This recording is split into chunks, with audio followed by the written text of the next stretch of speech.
Mety toetry ny andro eny an-dranomasina ny talata 2 Jona 2024 amin'ny 9 maraina hatramin'ny alarobia 2 Jona 2024 amin'ny 9 maraina.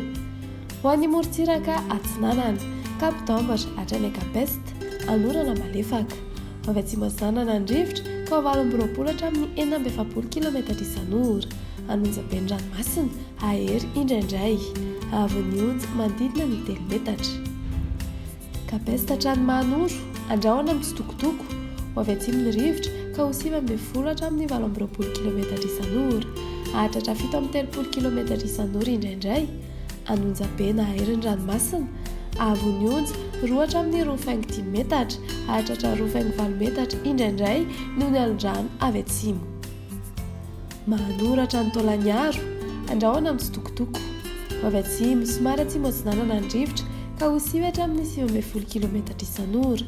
Anonjaben'ny ranomasina avy onja 2 hatramin'ny 2.5 metatra isy alondrano avy atsimo. Taolagnaro hatrany Cap-Sainte-Marie andrahoana mitsitokotoko ho avy atsimo atsinanana ny rivotra ka ho 9 hatramin'ny 18 km isan'ora. Ahatratra 7 km isan'ora indraindray neny amin'ny farany fepitaona. Anonjaben'ny ranomasina avy onja 2.5 metatra isy alondrano avy atsimo.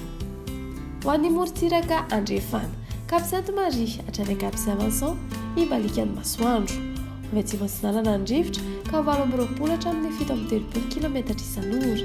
Ahatratra 470 km isan'ora izany indraindray. Anonjaben'ny ranomasina avy onja 2 hatramin'ny 2.5 metatra isy alondrano avy atsimo. Cap-Saint-Vincent hatrany Cap-Saint-André ibalikan'ny masoandro. Ho avy atsimon'ny rivotra amin'ny ankapobeny ka ho 7 hatramin'ny 18 km isan'ora. Adiny mpanonja nanonjaben'ny ranomasina avy onja 2 hatramin'ny 1.5 metatra. Cap-Saint-André hatrany Analalava ibalikan'ny masoandro. Ho avy atsinanana ny rivotra amin'ny maraina ka ho 9 hatramin'ny 18 km isan'ora. Ahatratra 470 km isan'ora indraindray ny manakaiky Analalava.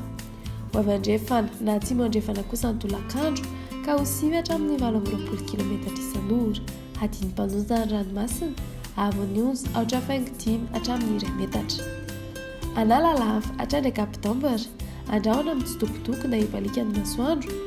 Ho avy atsimo atsinanana ny rivotra manakaiky Analalava sy nany amin'ny tendrona avaratra ka ho 20 hatramin'ny 470 km isan'ora. Io vaovao kosa ny anakafa ka ho 9 hatramin'ny 19 km isan'ora. Adiny mpanonja na anonjaben'ny ranomasina avy onja latsaky ny 8.5 hatramin'ny 1 metatra. Ahatratra 2.5 metatra indraindray.